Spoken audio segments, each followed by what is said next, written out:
Here to put things into perspective on this MLK holiday is, of course, host and managing editor of Roland Martin Unfiltered, the incomparable Roland Martin. Always great to have you on, Roland. Glad to be here. Okay, so I'm sure you heard Vice President Harris's speech today. President Biden made similar remarks, emphasizing the current threat our democracy is under. Your reaction to their call on the Senate to do its job by passing voting rights legislation, and your thoughts on how we're even in this place, which feels magnified on a day like today. Well, keep in mind, this White House waited too long to have this push for voting rights.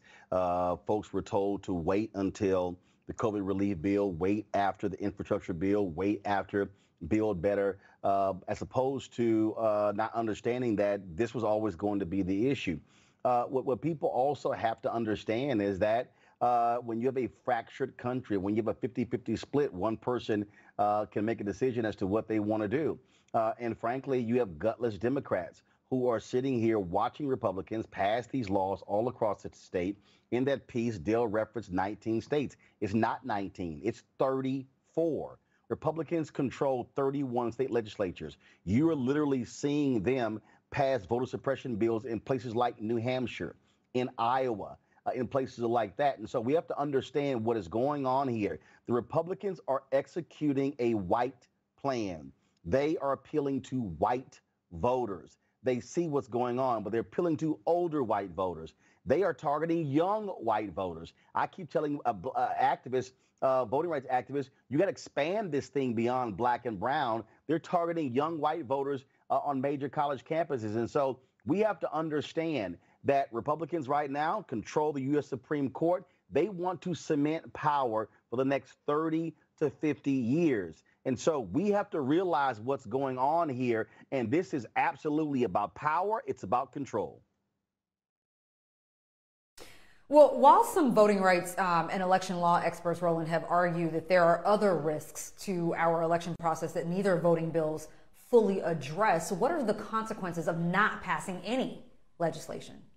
Well, the consequences are simply that the bills Republicans are passing by simple majorities in state legislatures are going to take hold. The other problem is that if you don't pass something on a federal level, they assume the courts could say, sorry, too late. We simply can't enact these because we're too close to the election. We saw that happen in 2020 and 2018 as well. You got a Republican, you got a judge in Wisconsin who ruled, sorry, no state, no drop boxes used in the state of Wisconsin. You saw in Georgia, they pulled them back more than 100 down to less than 30. And so we're seeing what's going on here. They are setting up, look, they yelled the big lie about election being stolen. They are putting people in place to be in charge of elections.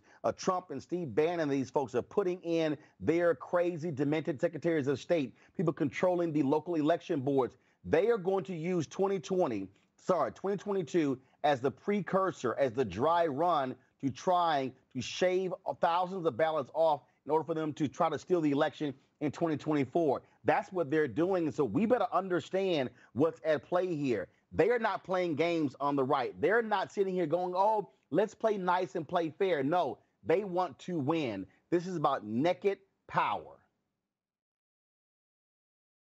Roland, the King family, along with other activist groups, marched across the Frederick Douglass Memorial Bridge, demanding more action and less talk concerning voting rights. Here's Martin Luther King III. Listen.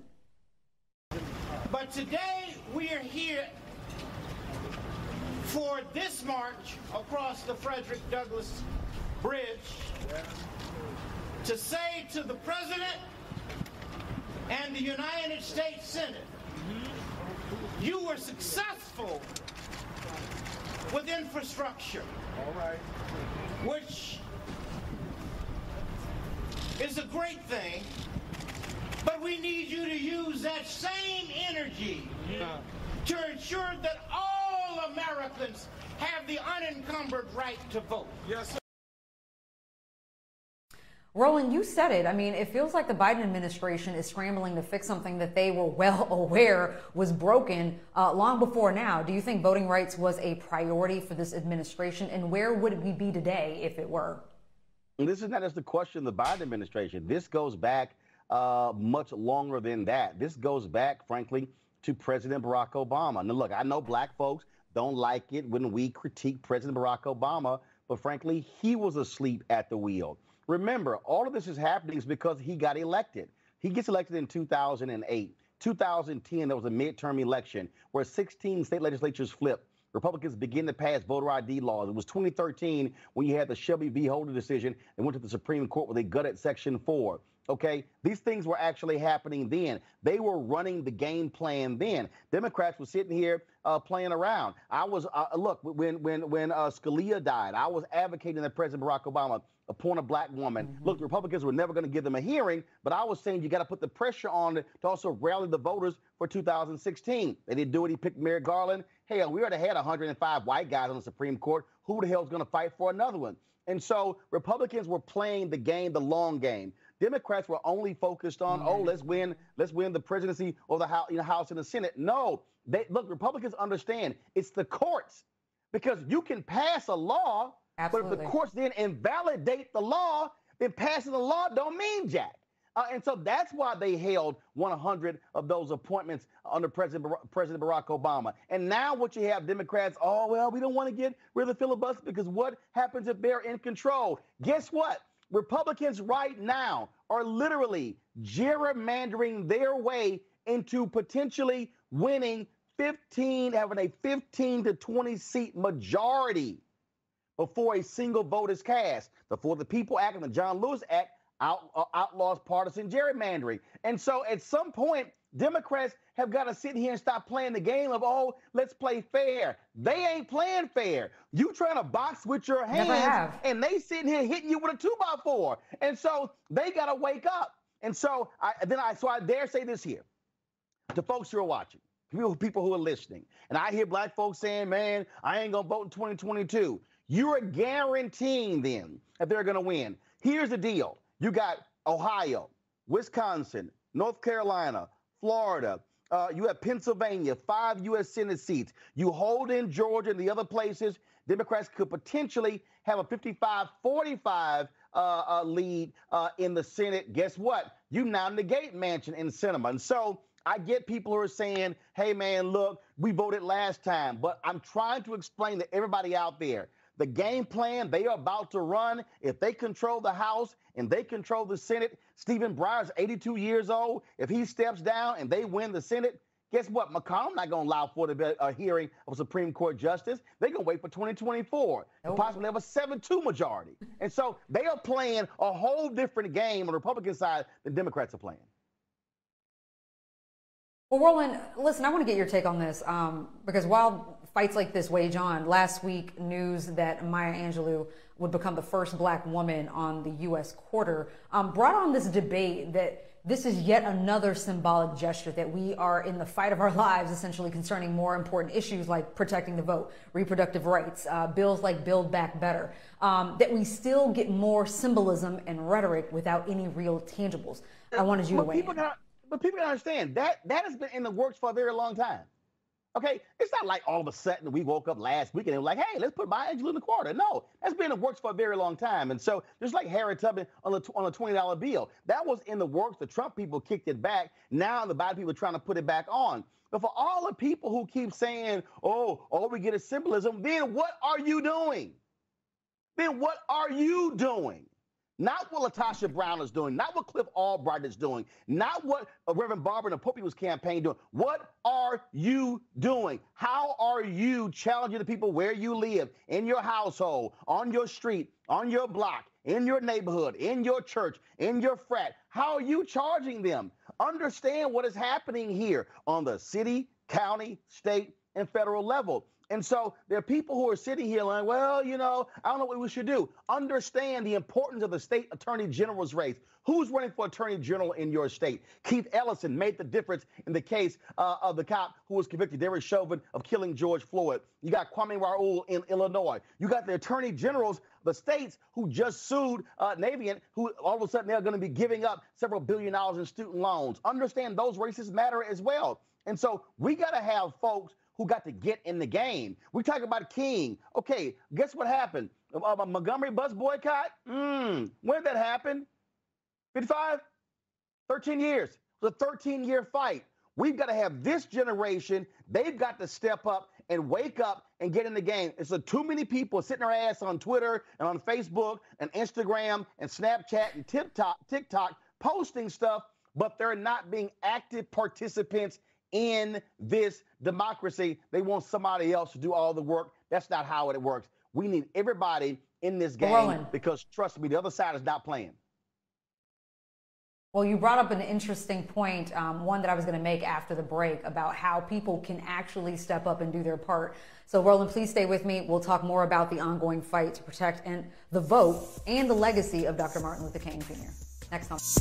Tomorrow, the Senate is set to debate 2 bills containing critical protections against voter suppression and the increased threat to undermine an election, among other measures. Unfortunately, though, as partisan battles and even internal squabbling within the Democratic Party continues, most expect these bills to fail.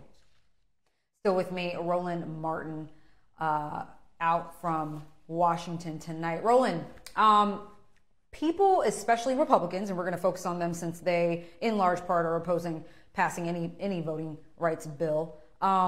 They like to invoke Dr. King's words, especially today, and some, of course, manipulate his words to support their own viewpoints.